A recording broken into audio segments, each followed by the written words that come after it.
Oh man. Did they have? They had, I think, in 2016, for like the first 2 months of the season, it was better than like any offense in NBA history. It went great. Like, I feel like we do this every year with the Toronto Raptors, where we talk ourselves into. So tantalizing. I like watching them play, especially in the regular season. Man, they're fun, and their home crowds are fun. But like, goddamn, that's 8.5 is like straight up like I'm a championship contender. Yeah, we're doing this again. Like, come on, man.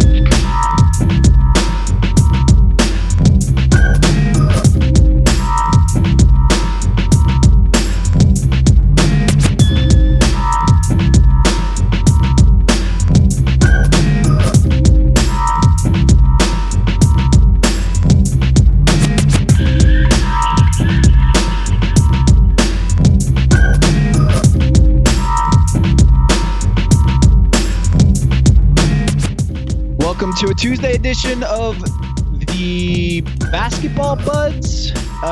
Actually, it's the Tuesday edition of the Count the Dings Network back-to-back podcast. It is the Basketball Buds show. I'm Tom Haberstroh. In LA, we have Big Was and Trey from an undisclosed location. We have Mariano. Welcome to the show, fellas. What's going on? What up? And then we also have Jade, the evil producer, who I do believe has a certain clip that he wants to run here. Yes, Jade? I do. Just give me 1 second. Because this is a complicated affair. Jade's stalling is getting so good, like so much better. The Raptors have an 8.5 point differential. We're going to do this again. I'm just saying, man. We're gonna do this again. It's funny. Tom? Let's get Tom on a Raptors. That's kind of crazy. Can the Raptors come out of the East this year, Tom? We're going to do this again. Hey. Since they put OG Anunoby into the starting lineup, that starting lineup is plus 20.9 per 100 possessions. Tom, 8.5 point differential, kid. They're killing people at home. December Toronto hype is OG. That's what it is.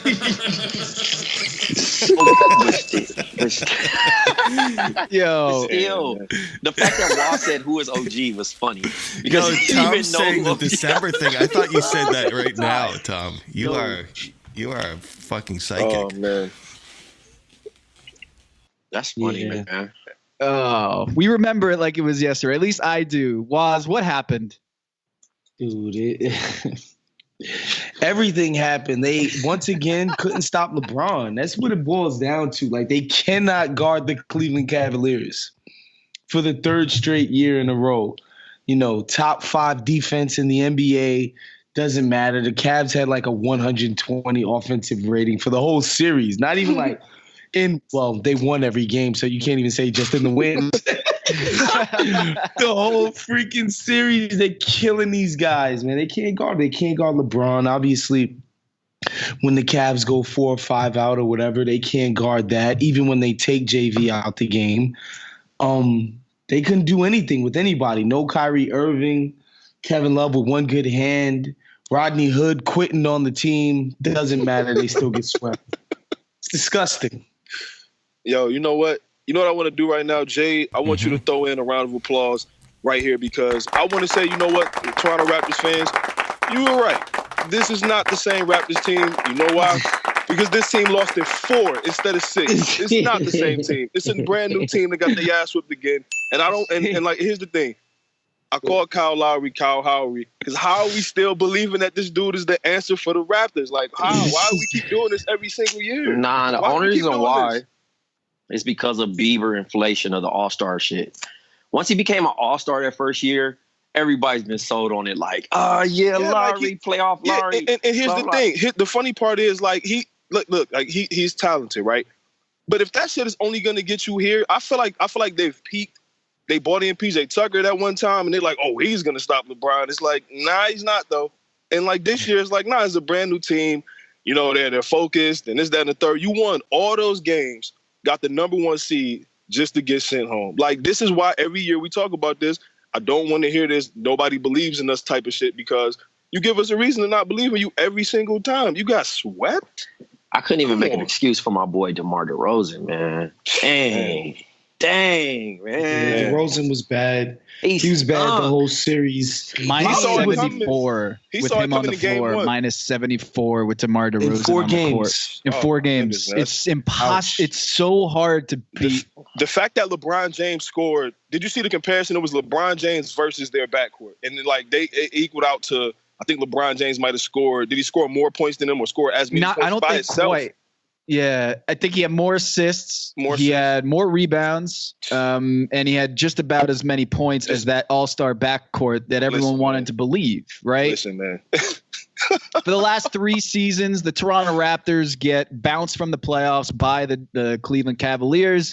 Over the last 10 games against the Cavs in the playoffs, LeBron James is on the floor plus 178, and when he's on the bench, the Cavs are plus 3. Yeah, plus 3. Okay, not only is it LeBron that's plus 178 against a team that was pretty damn good in the regular season over 10 games, plus 178 over 10 games. But even when he goes to the bench, the Raptors have been the Raptors are minus 3. But the thing is, last year's Cavs team and the year before that, those were legitimately great basketball teams, like legitimate championship level, championship worthy, great teams. This ain't that.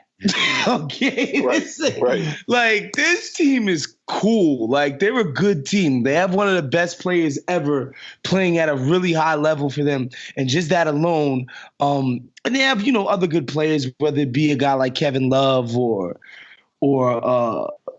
George Hill when his back is right. They have some decent players, but this team ain't great by any fucking stretch. And I think that's the problem. But that's the problem right there, Wise, because like there's really no shame over the years if your team loses to LeBron James because it's LeBron James. But this team right here, compared to that Raptors team, after watching what Indiana took them to, it was like, come on, this is going to be a great series. And for you to get swept, there's no excuse for this. None. Swept is after game one, and people were like, the series is kind of over, and I was like, come on, we're overdoing it, blah blah blah. The series is not over, this and that.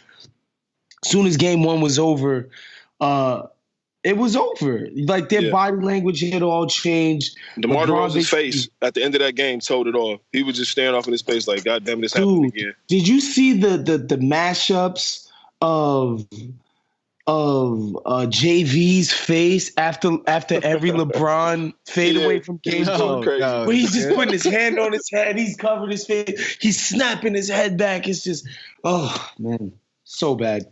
Man, yep.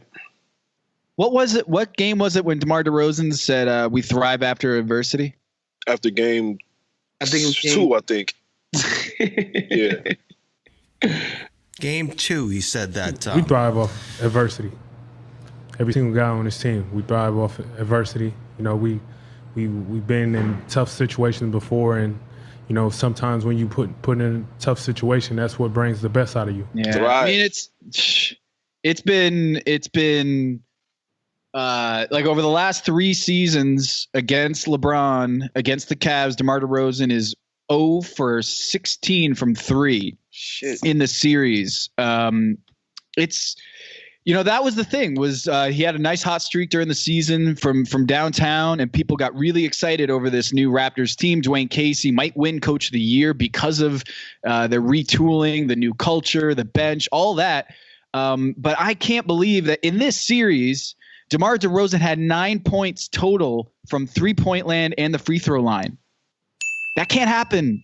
He ranked 8th on his own team in those categories, the efficiency categories, getting to the free throw line, which is usually his forte, and then his 3-point shot, which in the previous series against Washington looked really good. And then he was taken out in the fourth quarter in game 3, and he just didn't look like himself, man. And not to belabor the point on DeMar DeRozan, but this has been happening, in the second season of the playoffs, DeMar DeRozan and Kyle Lowry have two of the biggest drops in player efficiency rating. Their productivity has fallen off. I did this analysis for the big number last week, but of the biggest drop-offs, 2 out of the 5 are DeMar DeRozan and Kyle Lowry. That can't happen. Not on the same team, in the same backcourt. The two guys who have two of the biggest fall-offs in the playoffs are Raptors. And so that was hard for me to believe that the Raptors had changed when their core had remained the same. And yes, they had a great bench, but didn't seem so good in this series. And I will say this, the Cavs shot 35% off of LeBron passes in the first round against Indiana. 35%. Damn. Kevin Love shot 22% off of LeBron passes. Now, Waz, I remember we were kind of saying that can't continue, but also Kevin Love might be, hurt. J.R. Smith might be washed. Kyle Korver might be old. Jose Calderon, come on. But in this series against the Raptors, the Cavs shot 52% off of LeBron passes. It went sky high. And on three-pointers, that was 49%. They shot 50% basically from 3 off of LeBron passes. In the previous series, they shot 30%. So there was a little bit of a regression. We didn't think it was possible, but they hit just about every shot. And you have to have Kyle Lowry, DeMar DeRozan show up in that series for you to have a chance. And guess what? Tom, we got 2 people new on this call. Zach, you here? I'm here. And Anthony Mays. Yo. Guys, you got to check out this clip. Hold on a second. Listen to this. Oh, no. The Raptors have an 8.5 point differential. We're going to do this again. I'm just saying, man. We're going to do this again. It's funny. Oh, yeah. Tom? Let's get Tom on a Raptors. It's kind of crazy. Can the Raptors come out of the East this year, Tom? We're going to do this again. Let's just frame that, Tom. Put that above your fireplace, guys. When we're doing this next season, we're gonna be doing it. And January comes around. No. Hold on. January comes around, and Waz starts thinking of like, oh, Toronto in June. Like Toronto in June will be so fun. What we're gonna do is we're gonna take part of the Patreon money, and we're gonna buy Waz a one-way ticket to Toronto. June 7th. And then that way he doesn't have to make an ass out of himself saying, hey, the Raptors this year, my Raptors. He doesn't have to do that. We don't have to waste time on the Raptors because that's all we've done. We've just wasted time on this. Only thing we getting good from Toronto in June is Scorpion. We could have talked about gardening. You know what I mean? God. Like my parents got into gardening after they retired. Like I got a lot of gardening takes. They're a whole lot more interesting than the Raptors in the playoffs. Zach, you a big garden head? Oh man, I'm a big garden head. You don't even know. How to hydrate lettuce properly. That would have been the ticket. I'm just saying, you guys were right. I shouldn't have chose the Raptors. Never choose the Raptors. I chose the Raptors. But I chose the Raptors in February, which was even it was during All-Star weekend. So we knew LeBron was still in the league. Like it's just we can't. We knew LeBron was still in the league. This is a great therapy session. I chose them after hearing Kevin Arnovitz, the guru, say he saw the Raptors play the most beautiful basketball of the season. Do you remember that? This is the thing. I just want people to own up. Me and Waz have been the only 2 people to own up. I picked Boston. Listen, me and Waz last night, I seen people become, the Cavs are great after like burying them, and now they're digging them back up and want to jump on the team, and it's like, bro, just die with your couple of people. I hit up. Not to get on name droppy, but I hit up Haralabah Vulgaris because a lot of people forget that he's Canadian. Just kidding. A lot of people forget he's Canadian, so he got a soft spot for the Raptors. He was like, look, they kind of have a bet. Like, when you take away LeBron, they have a better team. Yeah. I agree. Take away the best player in the world, the Raptors have a chance. Yeah. The Game 3 comeback was hysterical. That was the best. That was all of it in a nutshell. It was so mean. The funniest part of that was like even when they were down, I looked at the score and said, "Oh, Cleveland's gonna win this." I just want to see how they're gonna win it now. It wasn't even.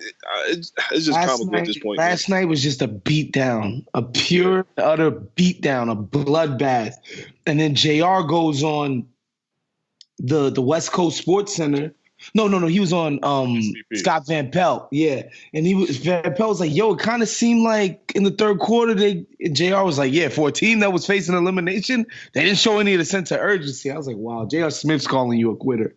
Like, Jesus Christ. J.R. Smith. Oh. Man, here's the thing. Let's say just for argument's sake, LeBron goes to the Lakers next year. Okay. Waz is going to put that Raptors cape back on. He's going to start running through the streets saying, hey, Toronto in June, let's go. You know what's going to happen? If LeBron goes to the Lakers, Adam Silver will find a way to reseed it to where like everybody plays each other. That's the thing. And then they'll play the Raptors and he'll put the Raptors out again. Yep. No, I'm not falling for this Raptors thing again. No, I mean, we're going to be doing this again. I want to believe no doubt. Yeah, I want to believe I'm not doing this Raptors thing. That ball's going to be moving. Fred VanVleet's and the funny moving the thing ball is, all over the court. In 2015, I feel like last year the Cavs started like 29-9 or something, so they kind of showed you that they were a good team, and then they just basically quit on the rest of the regular season. Then they took it back on in the playoffs. 2016 they were pretty decent in the regular season. 2015 was like super uneven. LeBron had the bad back and all of that stuff. The trip to Miami and all of that. And this was the Hawks with the 5 players of the month shit. Oh man, oh please. You know, they were killing people, all of that. And I was like, look, man, I don't know. The Hawks look fucking Hawks, man. I was like, the Hawks look like they're about to. I don't know. The Cavs are kind of messy. They don't seem to be meshing. LeBron doesn't look right. He seems to be in decline. Like, he's finally not going to be a superhuman anymore. And I definitely was telling my friends who are huge LeBron dudes, like, yo, I don't know. I think the Cavs are going to. Here's the funny thing about this is that Waz is just the hedge god. Like, this is because he loves LeBron. I love LeBron. And he wants LeBron to be great and do great, but he also starts betting against him. That way, it's a win. It's not. Look, Zach, no one compares. No one compares to Skip Bayless, who predicted a sweep, but complains every time LeBron James does something. Following Skip Bayless or listening to what he does at this point.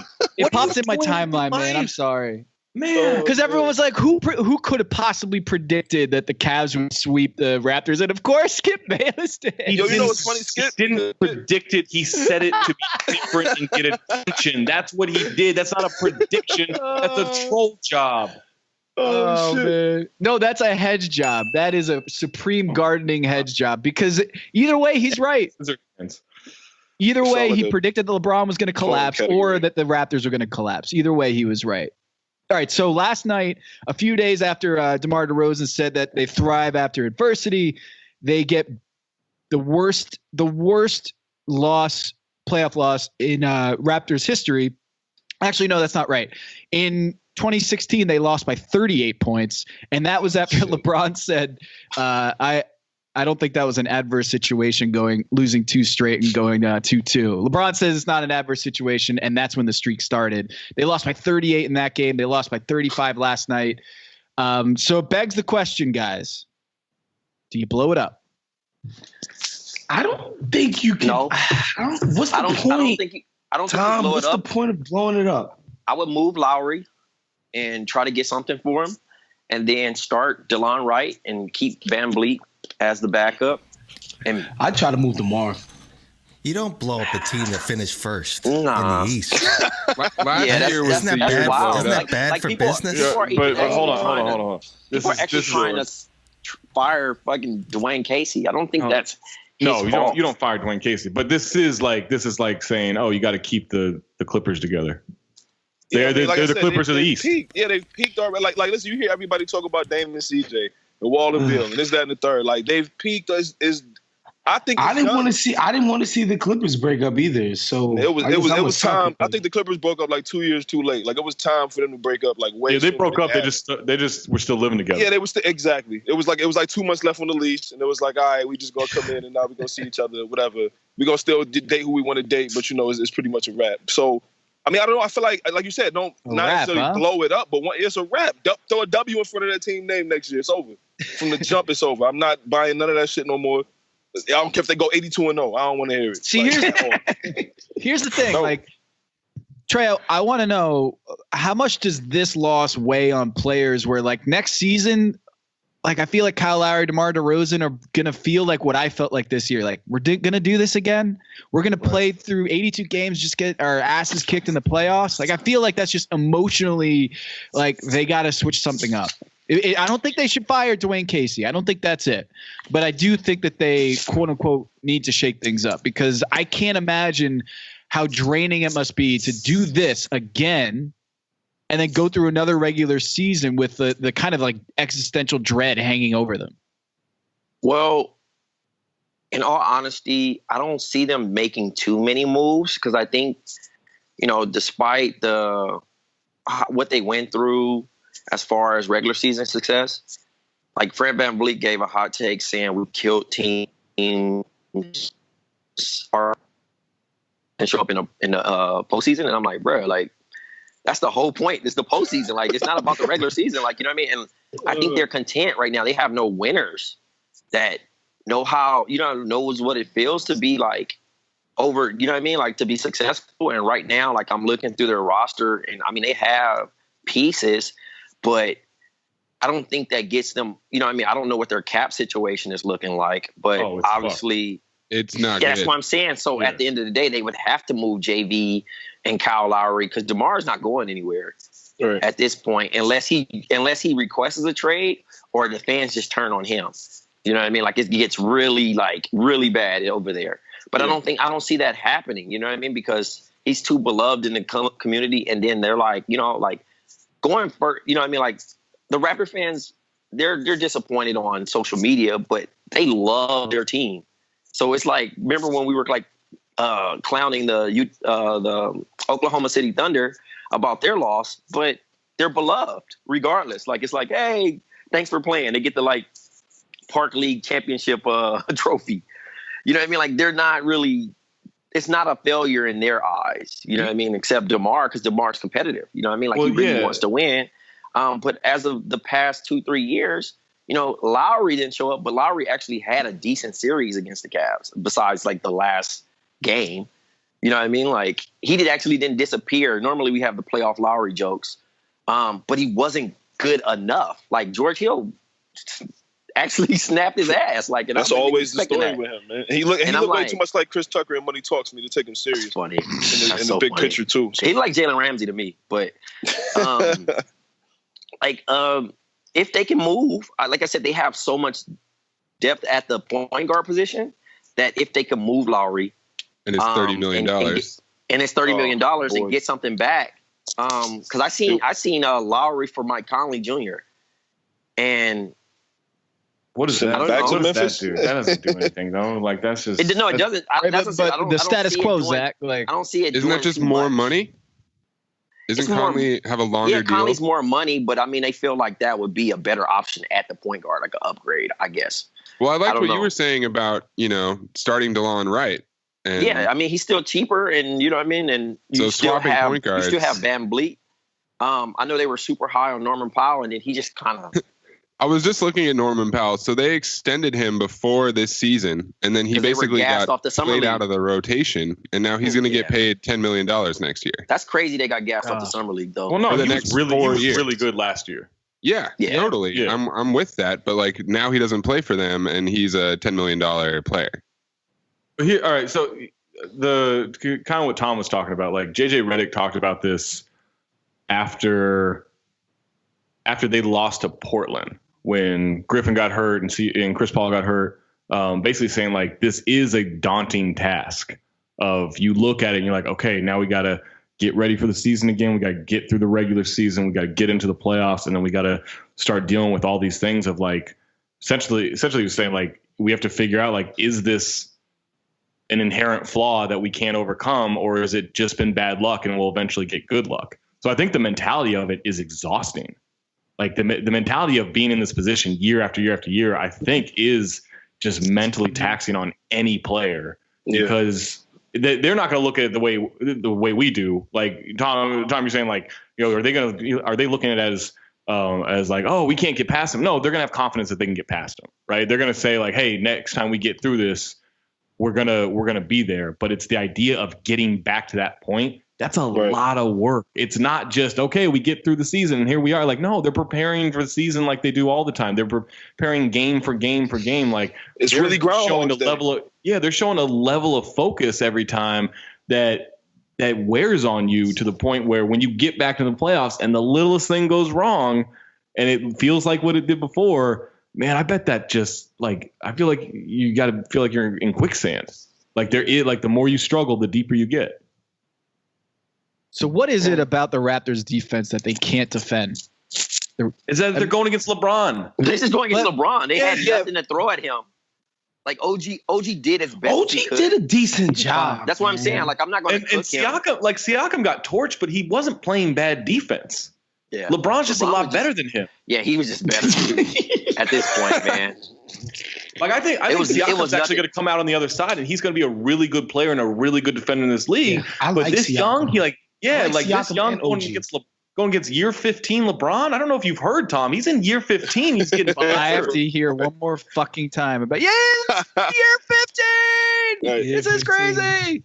But like year 3 Siakam, like that's 12 years in disparity. That defense doesn't seem committed to the idea of, okay, LeBron's gonna get his, but like stop these other guys. It's like, no, let's try to do too much and then fucking everybody's gonna beat us now. Because like they'll let LeBron had a bad game the first game and they still lost that game. Like, he shot 12 for 3 or some shit like that and they still lost that game. It's just demoralizing because you look at that and you say, okay, if we do somewhat stop LeBron by his standards and hold him to, that type of shooting performance and we still lose, then now it's really over. Now you go back to the drawing board and say, okay, we damn near had that game, except Valanciunas doesn't want to fucking grab. He want to play volleyball at the rim instead of grabbing the ball and gathering and putting up a real shot. You want to do his Charles Smith impression. Yeah, like, come on, man. You know what I'm saying? So, I mean, it's just they just don't seem to have they're doing too much. Like they really don't think that they can beat him. So now they're trying shit that they never even that they shouldn't do. Like Van Vliet should not be on the bench 1 minute with a damn igloo on his shoulder and then taking game-winning shots the next. It just shouldn't happen. But Tom, I got a question. So LeBron leaves this summer. He goes west. Are you willing to do this again? Is that enough of a change? Are they worse than Philadelphia right now? No, but they're worse than Boston. They're worse than Boston. They're worse than a healthy Boston. Yeah. They're worse than a healthy Boston, especially when Gordy comes. Boy, Gordy.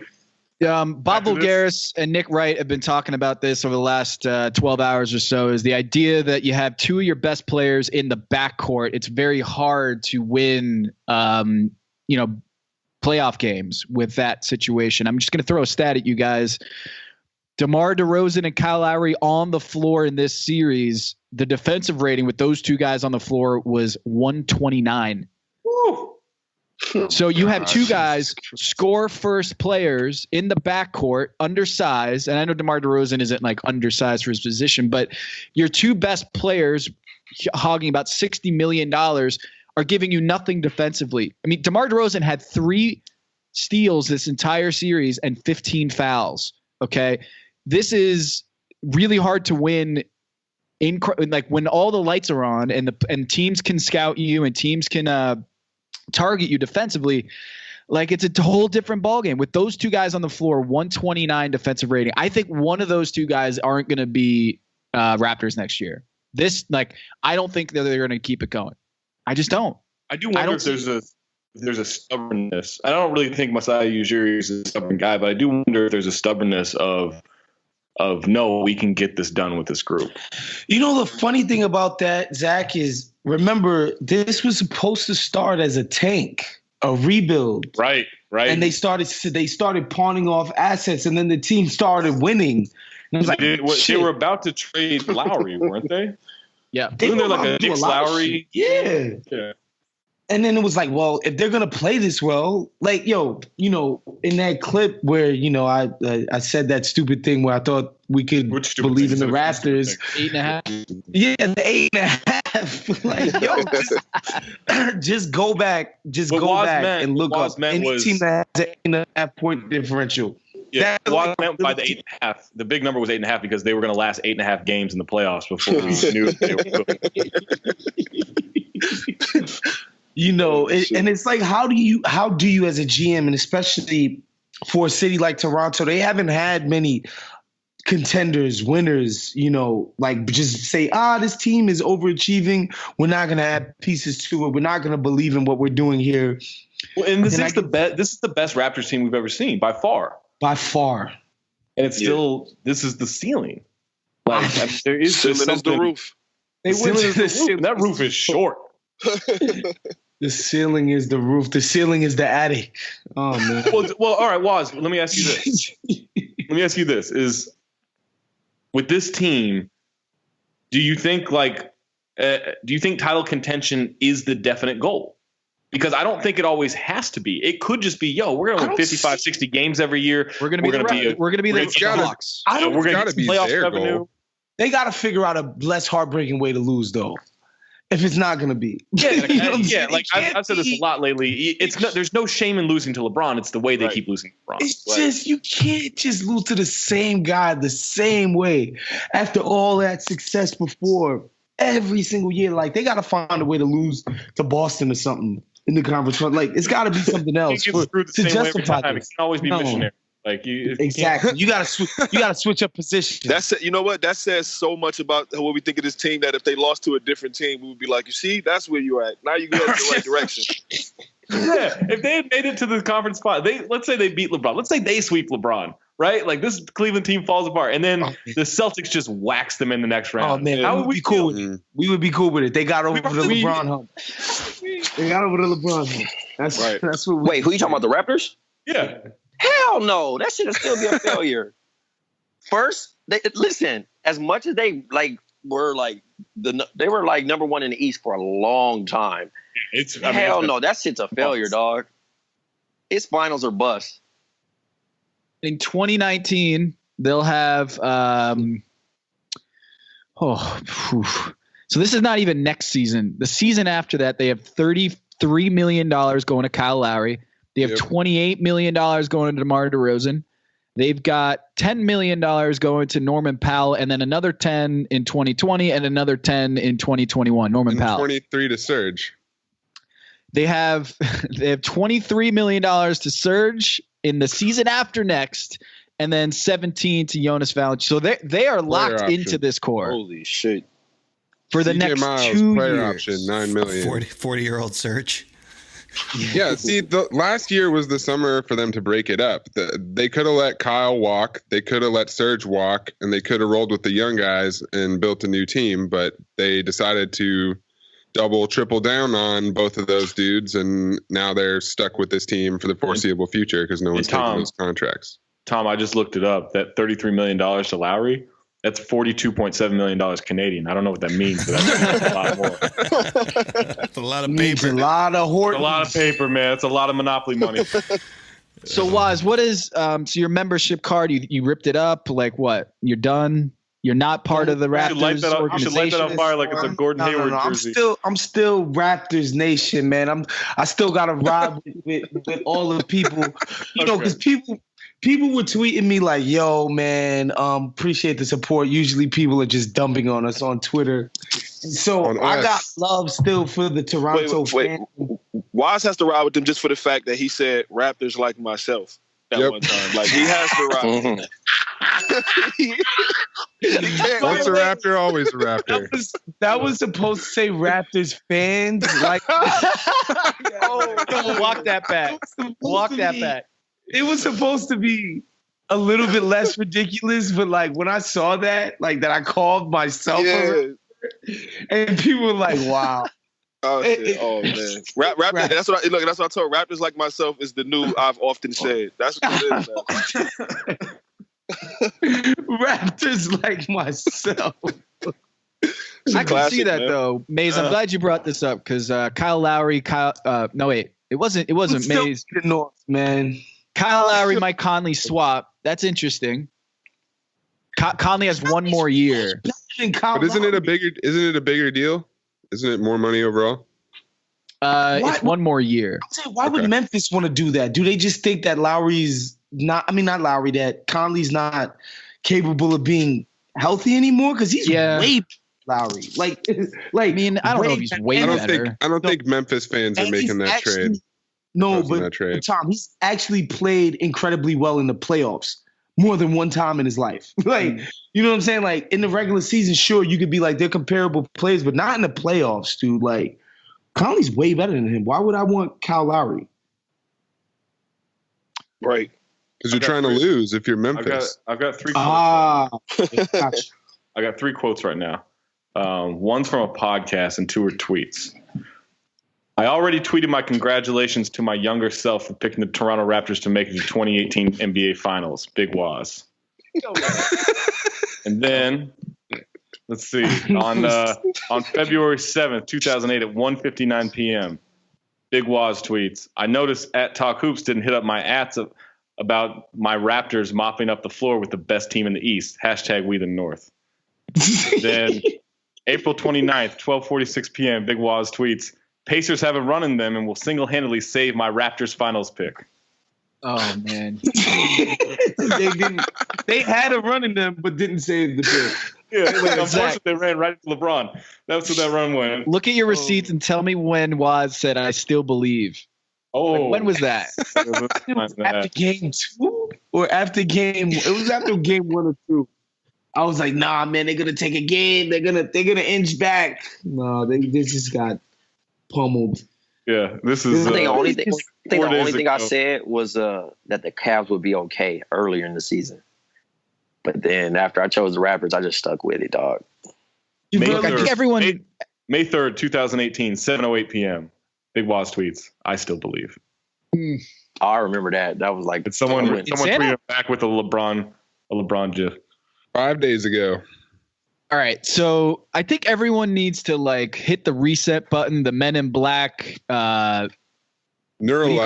The neuralizer, yeah. After every series, because I feel like people get drunk off of the idea of momentum that what we just saw is going to continue in the next series. But if this playoffs has taught us anything, it's that. There is no momentum. I got a question, Tom. What's the more ridiculous I still believe out of Big Waz? Is it 4 days ago where he tweets I still believe? Or was it July 1st, 2016 when he tweeted, I still believe in Alec Burks, man. Another get to the Baja All-Star. Oh, man.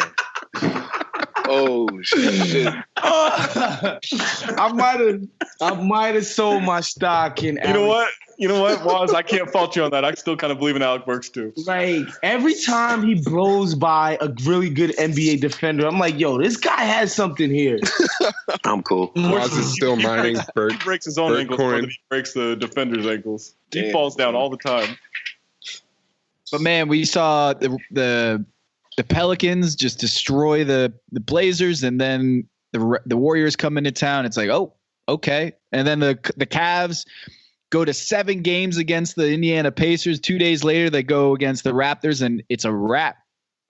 Shout out to Mariano. And then it just feels like we get really big on the idea of like, what just happened? The Cavs couldn't hit a shot. They look washed.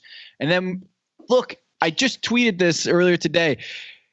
Larry Nance and George Hill, Jordan Clarkson, and Rodney Hood, they gave them next to nothing in this series. Nothing. George Hill played okay. Yo, what's up with Larry Nance not getting tick anymore? He just doesn't fit right now. Tristan's back. It doesn't fit, and Tristan's actually playing well. So the Raptors were too big to go to Larry Nance. For Larry Nance. Yeah. I mean, the thing with them too also is like, you know, just because a player's not really in the rotation for that particular series, doesn't mean he's done. Right. Yeah, it's more so the matchups, man. Like some of that shit, like realistically, that's how you know a coach is like actually. Either. No, that's actually you know how somebody's actually coaching, because sometimes you be like, okay, why is this person like? Everybody was mad at Dwayne Casey for not playing DeMar, but DeMar wasn't playing well.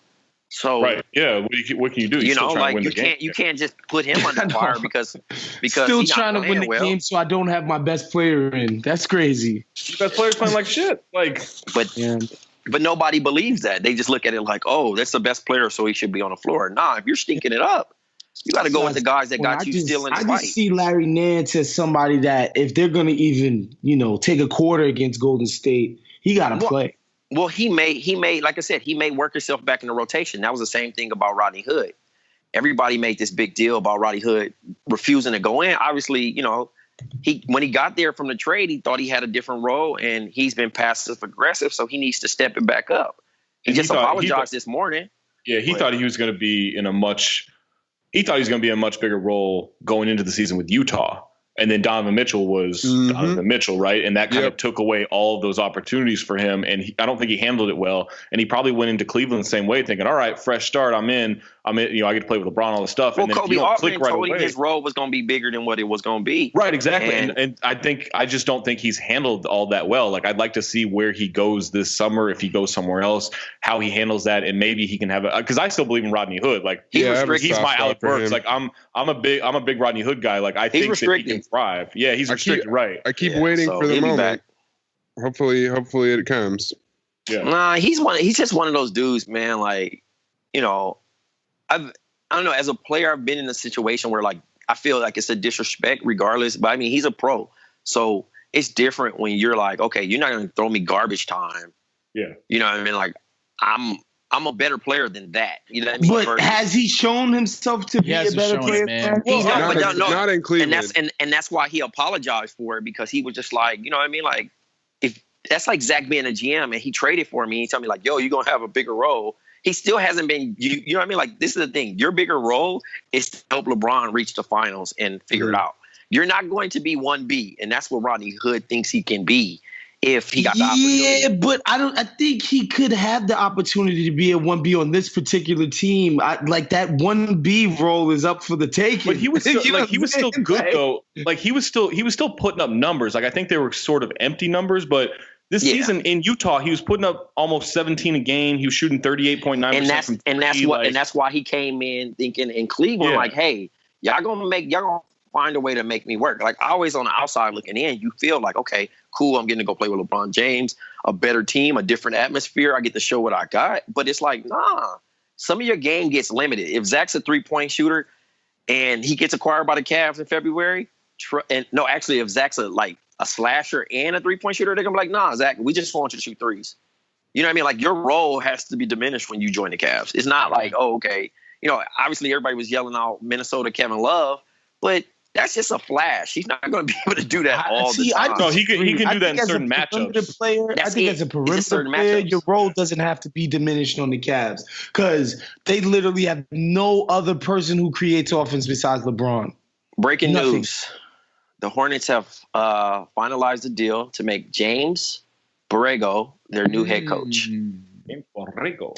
From the pot tree. From the Spurs. He coached Orlando on the interim a couple years ago. Was he on the back bench? Kidding. No. So, but on that last note about Rodney Hood and his role with the Cavs going forward, I found it very interesting in running some numbers this morning that LeBron passes to J.R. Smith 10 times every 36 minutes and to Rodney Hood 5 times. Yeah. See, he knows where JR is going to be. He knows what JR is going to do with it. Like, chemistry and trust. Yeah, there is a lot in there. JR with Rodney, we know LeBron. Like, if Rodney doesn't come in right away and he is hitting and he is doing everything LeBron wants him to do, it's not that LeBron is saying you're not good enough. It's just like, I'm not comfortable enough passing you the ball in this situation. Let me go find JR. Right? Like, he's going to trust who he trusts. JR had a donut the other night. I was really listening. Sick or not? Yeah, I don't want to hear that shit. Yeah, he had 3 good games and 1 donut. You better swing the pill to somebody else. I'm cool. 'Cause I definitely a bitch y'all out if y'all ain't throwing me the rock. And I'm open. Jordan Clarkson gets 6 passes from LeBron every 36 minutes. Jeff Green gets 15. Yeah, you got to give Jeff Green. Loves some Jeff Green. He loved him some Jeff Green. Jeff Green was low-key 1B for a minute. He was. Yeah, he was. When Kevin Love was struggling, it was the Jeff Green show. When Kevin Love had to take my good hand.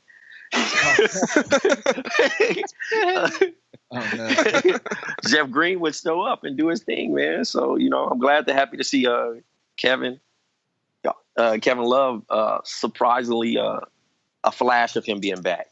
Trey, what's it like watching LeBron do these fadeaways better than Michael Jordan or Kobe Bryant combined? What's it like? Trying to get my blood boiling. I don't know if they're. I think he shoots him in his own way. I don't see it as like a, because he adds an aerial lean. He's like really shooting it to his own way. It's like, I don't even consider that an MJ fadeaway. That's a LeBron fadeaway. It's not Mike's. It's like not Mike's. It's a way. I'm just trolling. I know he's because Mike's fadeaway and Kobe's to a way, way, way lesser extent, but Mike's fadeaway, when he got it off, that looked like a shot he could make every single time. LeBron's falling into the freaking rafters while shooting. No, that doesn't seem like a shot that he should ever be making. But he's making. You said falling into the rafters. I just want to. Can I clear the air? I do not hate LeBron. I don't know why people think that. I'm just tired of comparisons because, obviously it's there. I think LeBron is great in his own aspect of his era. Like I feel like at this point, can there be multiple great players in different eras? And every time LeBron has a game, there's a comparison, and I just really want to enjoy him for him. You know what I'm saying? Versus trying to compare, because when he loses, he's saying, "Why y'all trying to compare me? I'm just LeBron James." But when he doing great, they bringing up MJ, and it's like, bro, like, I just want to watch LeBron. He's killing, dog. I've never taken away from him. I don't think I've ever been saying like, yo, he's trash, or, like he's not better than this player or this player. Nah, he dominating. And that's the thing. That's dominance right there. You know what I mean? Like, you're not going to outscore two players that's supposed to be the two best players on the team that finished the 1 seed in the Eastern Conference. That's dominance right there, and I respect it. But I'm not going to give him a pat. I'm not going to rub his back if he doesn't complete the full. You know what I'm saying? The full, the main goal that he's supposed to do. You know what I mean? Because that's gonna be like, yo, Waz is averaging 35 points a game, and he got to the Eastern Conference Finals. I know he got to the finals and didn't win. You know what I mean? Like, I can't reward Waz for that if he's going to do that every year and not win. Yeah, but at the same time, I remember the days when LeBron was judged on more than just winning or losing. He had to win a certain way. And he surpassed it. No, what I'm saying is there were those days where he had to win a certain way. It was couldn't pass in clutch moments. Right. He had to win a certain kind of way. So like that's what I'm like. I think those people have those LeBron jerseys on now, Waz, to be honest. I think all those people that actually have been talking shit about LeBron have accepted it. And like I said, he's been dominant since year 3 to me, in my eyes. I know this isn't this isn't a Trey problem, but I don't know how you watch him. Because I know Trey isn't like this, but I don't know how you watch him and you don't think like, damn, that dude's historic. Yeah. I don't know. No. We're not doing that, are we? Look. Oh, we did that Raptors shit. We can do this. No. I don't want to do the appreciation LeBron thing. I don't. We're not doing the appreciation thing. I think we're doing a comparison. Who cares? If people Jade's shutting it down. No, you know the thing that people have to tell you to appreciate LeBron. I cannot stand that.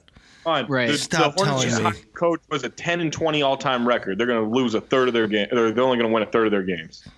Lecture Twitter. Look, terrible hire. Lecture Twitter. Yes. 10-20. What? Jade, but I do think like in today's political climate, I think you get entrenched in your opinions and you have to double down. So the people who don't like LeBron 10 years ago or 6 years ago, they'll find the reasons not to like the dude. And you're never going to convince them otherwise. Good. You're not. Fine. The numbers aren't going to convince them. So like the lecturing about like LeBron like is amazing, and if you don't think he's the best player of all time, then you don't know basketball and all that shit. Like that's not going to win anybody over. That's Charles just an echo chamber. Just yesterday said he had Kobe ahead of LeBron. Hey, what did y'all think about that? I thought that was a great topic. Seriously, I think Chuck says stuff on TV to get reactions. Yeah. I think most people who are on TV say stuff to get reactions. No. But that's the thing. That's his personal top 7. And can we really be mad at that? He also Dr. J doesn't be mad at it because it's objectively wrong. No, but Dr. J don't even have. Listen, Dr. J don't even have. But it's not objective; it's subjective. Yeah, Dr. J's salty that Jordan took his title but it's plenty players that don't acknowledge certain players. So I mean, like if that's their 5, like Oscar Robertson doesn't think Steph Curry is any good. Bingo. Right? Like, I mean, that's just how it is. I can't hold Barkley to a fault of the players that he sees in his eyes as the players. You know what I mean? Like, I can't be mad at that. That's his opinion. I'm not gonna discredit him and say he got a trash ass take, because that's not it. You know what I mean? Like, if he don't think LeBron that good, all right, cool. Because I know she don't think highly of LeBron. We call him Queen James still. So at the end of the day, I don't know how to take it. I mean, like, I don't see. Well, here's the thing though, she'd actually played against him in these matchups. Like, I'm not saying that makes his opinion right or whatever, but I get there's at least a competitive juice still flowing there, right? No, but he'll still give credit. But he got Dr. J. He got, you know what I mean? Like, guy. Yeah, I mean, Kobe thinks he's number one. So what's it matter? You know what I mean? There you go. Kobe knows. Kobe definitely. Watch when Kobe start getting these takes off. Y'all gonna be hot.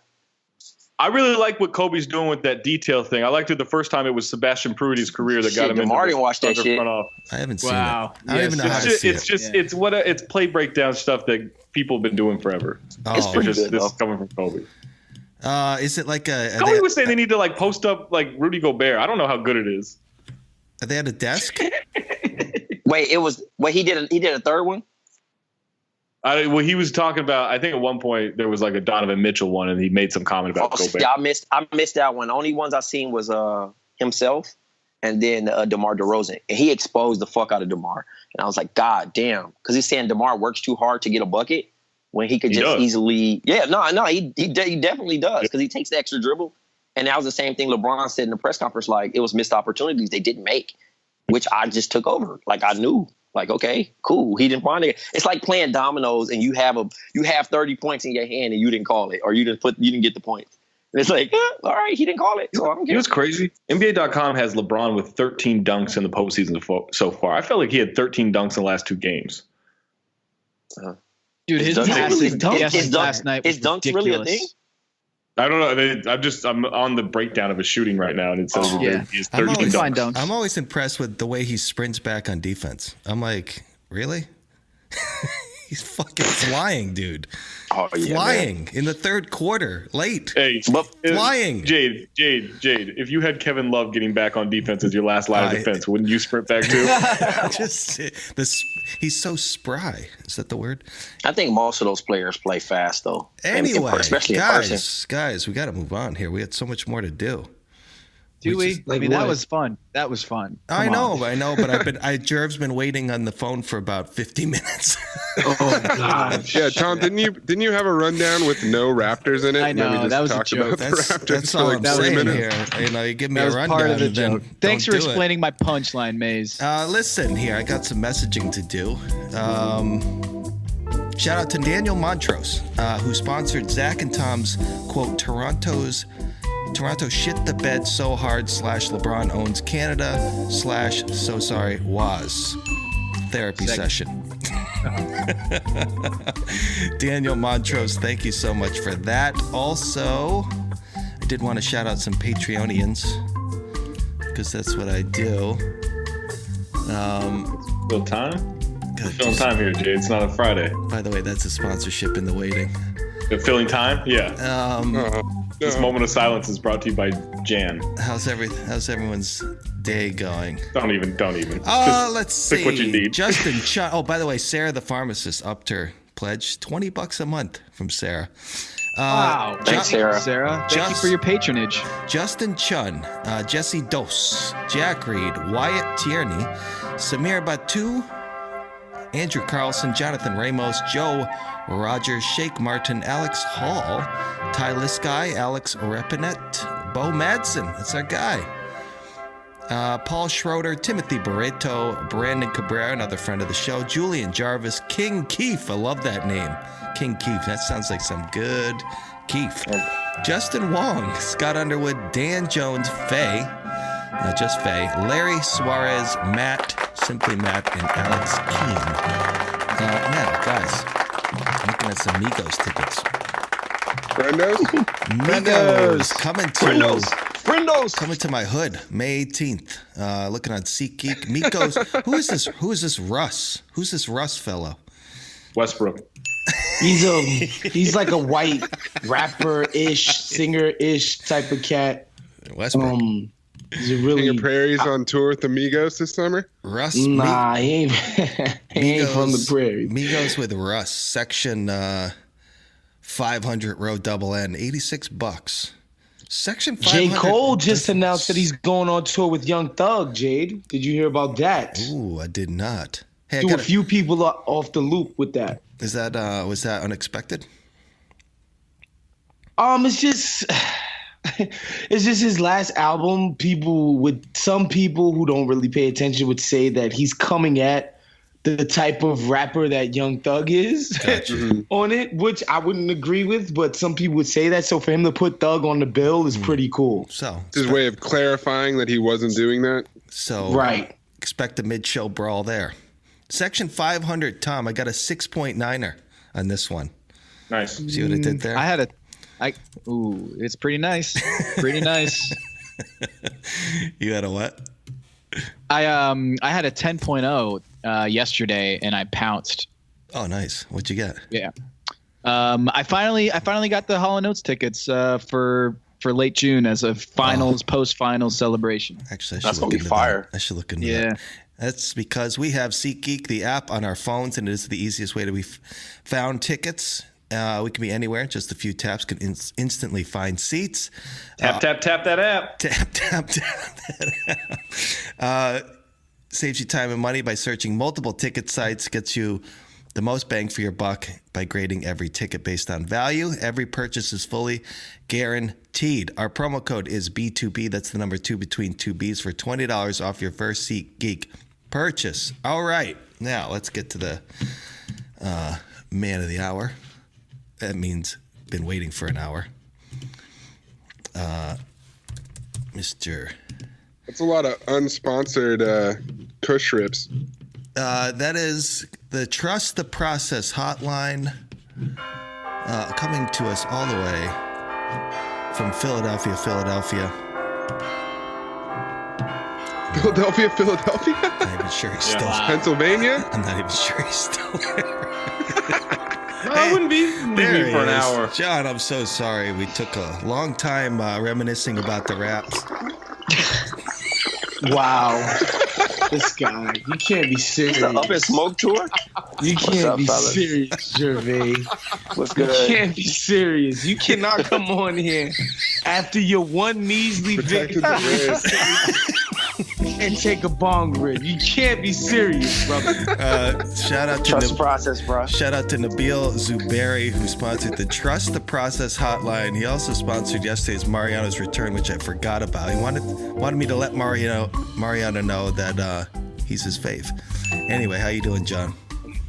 Mariano isn't on anymore. Excellent, my friend. Excellent. Ooh, TJ McConnell. Come back. That's the guy who's going to save the season. That's all y'all got? Just like we planned it. Just like he planned it. Right, exactly. Yeah. Just like we planned it. You know, you got to have the unsung hero come in and sometimes shake it up, man. Yeah, the old okey doke there, right? Yeah, exactly. Yeah. Just like we got him right where we want him right now, man. Yeah. Jerv, how much grit does TJ McConnell have? 300% grit, bro. Gritness. He might be the grittiest guy I've ever seen play basketball. He's top 5 grittiest guys. Are you a gritness? Gritness. Yeah, I might be, bro. Yo, Jerv, but Jerv, you did shake your head when I told you he was starting. Wow. Yeah. Wait a minute. No, it was more so because that was a questionable move though by Brett Brown. Yeah, no, it's just like all of a sudden out of nowhere, like I got a lot of issues with him. He's actually been pretty bad to me this series. He gave you a hard hat 19. No, but I'm saying like why wait till game 4 to make a change? That was more so when my shaking the head was there. Like why wait? Well, game 4 I think Jerv, I think he wasn't expecting Ben Simmons to shit himself on TV time and time again in clutch moments. Yes, some might say he was trusting the process. Yeah. This was the best regular season lineup, 5-man lineup. I mean, shout out to Waz's boy Dario Saric. I mean, You don't like Dario? He hates him. No, Waz I don't doesn't. rock with Dario. Why? He doesn't hate him. He doesn't hate him. I don't hate him. It's just Dario took one of his looks off. I Bumble. like him. I like him, man. It's just Dario was one of those cats that everybody was yelling at me about, like, yo, and we got Dario stashed and blah blah blah blah blah. We had he's Dario a cool stashed. player. If he's like the 5th best player on your team, I guess you're in decent shape. But that's a hell of a fifth. I mean, that's a hell of a 5th best person to have, though, bro. Sure, don't even should be try. excited. Waz You should be Waz excited. refused. Anytime Dario was dropping the heat in the last round, like Waz just refused to recognize that he's an NBA player, let alone a good NBA player. What did I do? Can you imagine if Dario all gets over a call? Dario this whole time? What did I do? Dario sorry, itch. Come on, bro. Damn. Come on. Waz. Your Raptors have gotten their ass whooped. Whatever. They Same round as they might have taken a game if they had Dario Saric on their team. Same round as the process. And by the way, not a single person put a freaking Masai Ujiri jersey in the rafters at the strip club in Toronto. Not a single person. They got respect for the postseason so far. Dario's averaging 16 points, 7 rebounds, 3.4 assists. Like, that's good. Mm-hmm. Yeah, not that. It's pretty impressive. I like him. Not bad if you like counting. For your 4th option? Hey, how about your Mr. Streaking? Rocco getting the bench and still not doing well. Zach, you were on the money on him. Yeah, I mean, you just have to pay attention. He hits shots sometimes, then he doesn't hit shot a lot of the other times. He's a streaky guy. He always plays defense. He's been stinky for a while. I'm cool on him. I was part of Rocco High. I was Rocco High regular season, but postseason he done wet the bed. Oh, he shouldn't be a starter. That's why he had that play against the Heat where he traveled and sidestepped into that 3 and they didn't call it travel. Is because everyone knows he can't dribble a basketball. Like, it's just like stand there and shoot or play some defense. That's all he does. And he can be good at that. I still think it's a good contract that he got, but that's a streaky shooter. How many times have you guys played 2K and had a fast break layup and blown a layup and screamed and said, like, that would never happen? They're just NBA players. This dude blows fast break layups. I don't never yell that. First of all, I'm not that thirsty to take the free layup because I already know the glitch in the game. Come on, Jerv. I always yell Tony Allen. Come on, Jerv. You dribble that out. Bro, I'm gonna take a fast break layup. I'm gonna take my chances. You might do the ridiculous block behind me and I get an and one. Nah, Jerv. Oh, see, now we got to play online. Not with Covington. Nah, he stinks. Shooting 31% from 3. I think it's going 7. We're sorry. Your call cannot be completed as dialed. Please check the number and dial again. This is a recording. Take out game 2. He's going 7. Here you go, Tom. 7 what? Get it off, Tom. Tommy. I think it's going 7. What? Wow. Gotta believe. Wow. Okay. Trust the cheesesteak. Cheesesteak. The cheesesteak. Cheesesteak is Wait, funny. Tom, are you serious? That's a cheesesteak. Are you joking? What are you doing here? No, I'm not joking. Really? I'm not joking. You think they turned the corner He whispered the other day? it. Yeah. Why? Yeah. Tom, I I think the second round is done Wednesday night. Why? No. Thank you. Because I feel like they're going to get hot. I feel like they're going to get they're finally going to shoot well. They haven't all series. Oh, And man, that would be trust. fucking awesome, dude. Dude, they won by like double Come on, digits Jerv. last night. With like they couldn't hit a shot and they still won. Pack it And up. like They're the last hope for basketball in the end of this week, so I hope they win the next game for sure. I thoroughly enjoy watching this want team. some nights Get him off. out of here. Yeah, get him out of here. Get him out of here. Pack your bags, Harper. It's gonna be a long series. It's gonna be a long series, son. I thought Jerv was packing something else. This guy, Wide open 3-pointers. Wide open 3-pointers in the playoffs.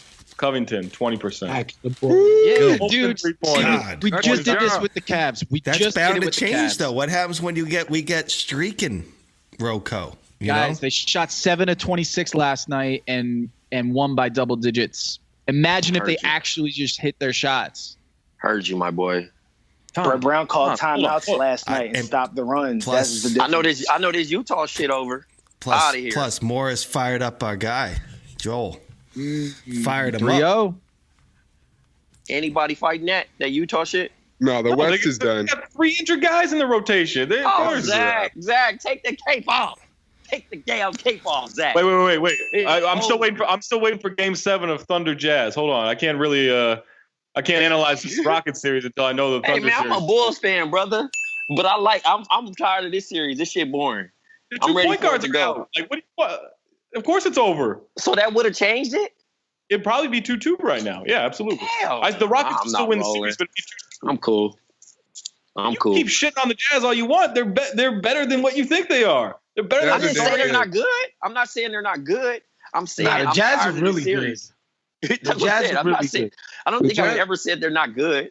The Jazz are a type of team that's going to make you beat them. They're not gonna make enough mistakes and shoot themselves in the foot enough times to give away a game. So, Houston's beating them right now. That's it. That's it. Better. Yeah, absolutely. But I'm saying I'm ready for the series to be over. Of course it's over. Their 2 point guards are out. But I'm saying without that, I still didn't think they matched up well with them. I thought it would be over regardless. But I'm just ready for this season. Like, I felt like that one win, like, I wish it was, like, kind of over already so we can move on. Like, I've been waiting all year for the Rockets and Warriors. I've been waiting all year for the Rockets and Warriors. That's all I want to see. So this shit can be put to bed. This is kind of like the Raptors being 1 seed and finally beating LeBron. I want to see this shit. I'm tired of the Rockets fans. I'm tired of the Warriors fans. I want this Chris Paul versus Curry. I want this KD, James Harden. I want the fade. The fade that I really been wanting. The West Coast fade. I want the West Coast fade because after that, if the Warriors beat their ass, I don't ever want to hear nothing about Chris Paul ever again. No, it's not going to be an if. Well, it ain't going to be no if. I'll take that back because I got the Warriors winning. But I'm hoping it goes more than 5. But Chris Paul finally is going to make it to the Western Conference Finals. They're going to make a big fucking deal about that. And I can't wait to use that post-game conference thing that he did on his birthday and use it against him. Was it Shaq that was trolling him for saying he never played a game before on his birthday, or was that Charles? I can't remember. But I thought that was funny. That was corny. I don't care about your birthday.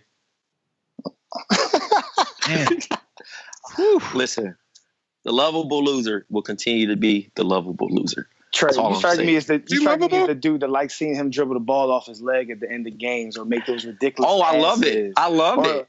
Or like always just seems to find a way to turn the ball over for a decade. Did you see the end of the first half of Game 4 where he tried that shit with Joe? He tried to draw those fouls against Joe Ingles as the clock was running out. I loved it. I loved it. It was so funny to watch in person. I'm telling you, if they did a White Man Can't Jump and starred Joe Ingles, I'm watching that shit.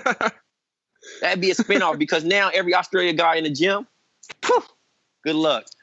You never know what you're going to get. It'd be surprised. You might get Joe Ingles or you actually might get a regular Australian dude. So Joe Ingles is good, man. Waz, that's he's legit good. And he be talking shit. Oh, we talk more shit than I slandered Joe Ingles when? In the chat in March. Remember? Oh, no. You were talking about some crazy lineup that's going to do XYZ in the third. Give me a break. Give me a break. And they did crush it, man. Like you said, they were going to get a bucket.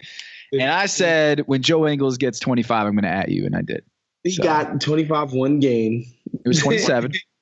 Okay, one game. Fluky ass game.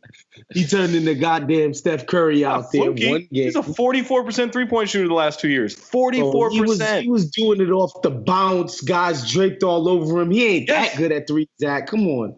No, he is a special shooter, and he's a great pick-and-roll player.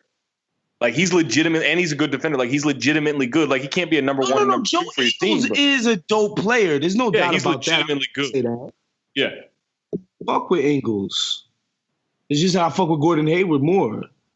Well, just two different type of players, man. No, they're both white to Waz. That's all they care about. Oh, they're both white. Okay. Waz ain't gonna get too many white men too credit on this pod. Yeah, it's either those two or Jimmer for dead. He misses his quota. He give Tom and you. Exactly. That's the starting 5. It's Gordon, Ingles, Jimmer, me, and Tom. Jade's on there too. And Jade, man. Right. Jade coming off the bench. That's crazy bringing Jade off the bench. Sup?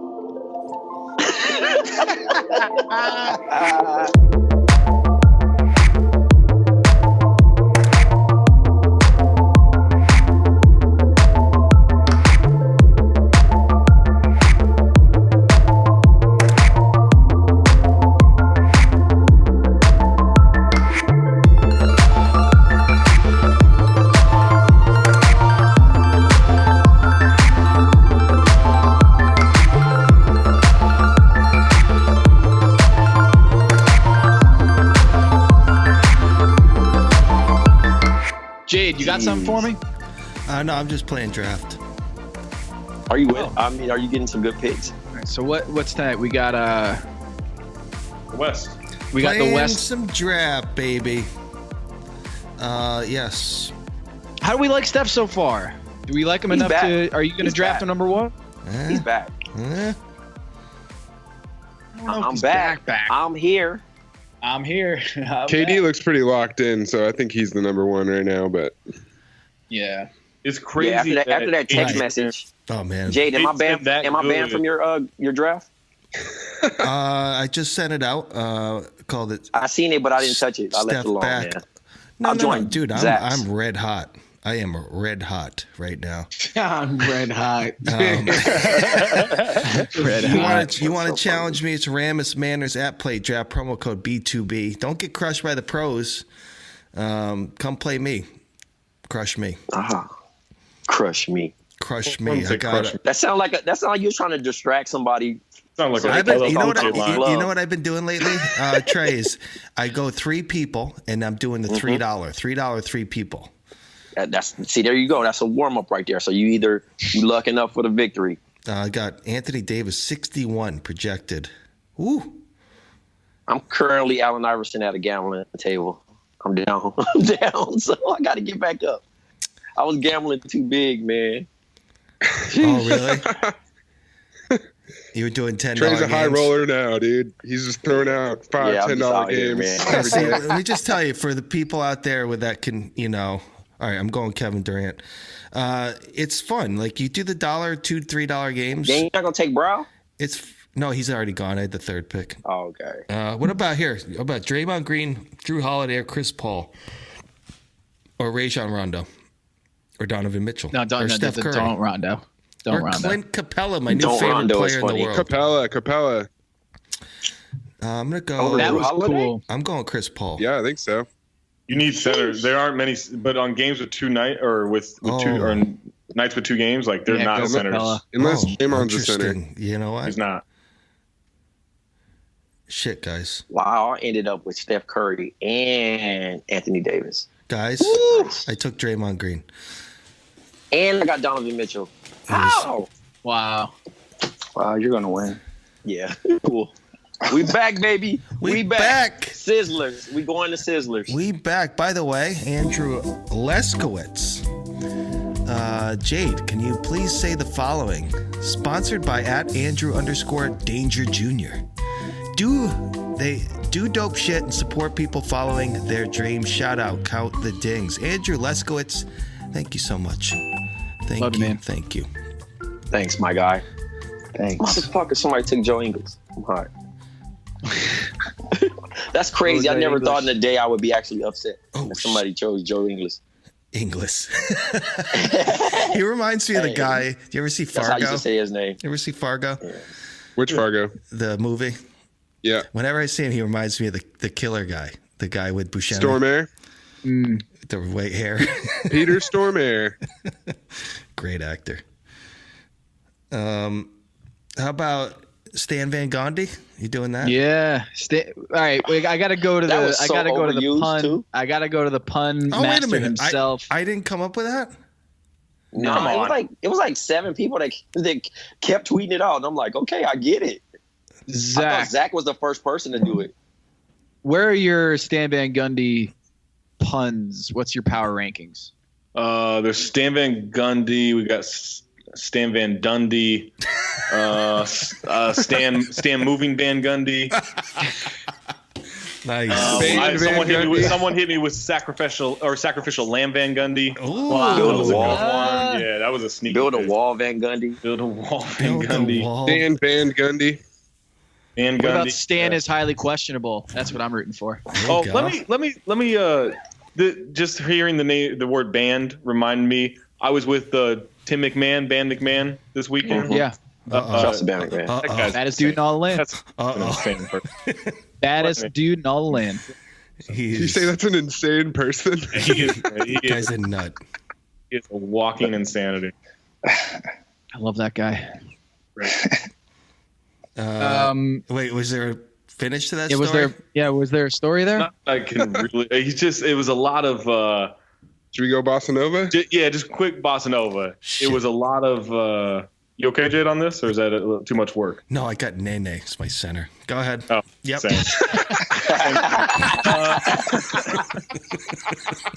It was a lot of.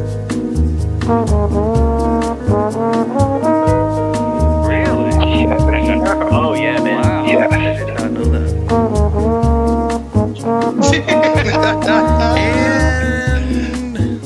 And we're back. We're back. Such a good guy, you know? The charity stuff he does. Yeah, that's what we were talking about. We just don't want to put his charity business out there. You know. But he's a giver. Sounds like he's a giver. Stan Van Gundy's out. I don't really know much to say there other than, man, it's a good run. Blake Griffin deal is not looking so great there. He saddled him with that. Hey, man. I like the deal. We'll see. We'll see as it goes on. But that's a lot of money. A lot of money. For what they were, I still think you make that deal. I know the injury concerns. I still back that. You should have to make that deal. Because you're not going to get a player of that caliber any other way. Yeah. But I just thought they would see it through with Stan. He only had 1 year left, right? Yeah, he only had 1 year left. What did you guys think about the hottest take of them going to get Isaiah Thomas as their basketball operations? Sorry, what? Oh. Which Isaiah? Not IT3. Not IT3. IT3 would be a better decision. Player / basketball ops guy. But Shaq and Chuck both endorsed him. And I'm like, I think it's time for the reunion. And I'm like, what? And then he said for the mess that's going on, that he said Isaiah got caught up in the mess in New York. Dude, like he was the mess bystander in the whole thing. The mess? That little $11 million payout for sexual harassment. That thing. Yeah, come on. Watch out. Listen, Zeke, you were a bad boy on the floor, brother. But nah, one man. No, it is over for you. Listen, if they give him that job, I'm gonna tell you, man. No, you can't do that. God bless. They said hire him at basketball operations, and then have Jerry Stackhouse and Bud in the coaching seat. Both of them? As a head assistant. Okay. But I don't know. I don't like that. Jerry is the head assistant, right? Yeah, Jerry would be the head assistant. Yeah. Man, so in a market like Detroit, they have to play the whole like guy coming home card because no one else is going to Detroit voluntarily. Nobody. Yeah. I mean, it'll fill the seats up. It won't. Caesar Palace. No. I mean, they love Isaiah that much. They love Isaiah, though. You want to watch him run the team? Boy. I don't know. He would have to stink it up like Joe Dumars. He will. We saw what he did with the Knicks. I heard that about Larry Bird in Indiana, and that never happened. And it's Larry Bird in Indiana. It's a tough place to just do a lot. It's even Stan had a tough job. He made nothing out of something still. Even though he wasn't even successful, it still was a tough job. But I knew it was going to shit when he gave Josh Smith that money. Oh, God. They're still paying him, aren't they? They're still paying him. They stretched that shit. Josh Smith was playing the three. He didn't give him that money. Well, TG did, but still. Yeah. Is Van Gundy going to get another shot? I think so. Yeah, you think he'll be in Milwaukee? I don't know. I thought that was going to be Budenholzer, but what if Budenholzer gets? I think Monty Williams will be the guy. That makes a lot of sense. Monty Williams, dude. It's funny. I actually had a lawyer call up the hotline.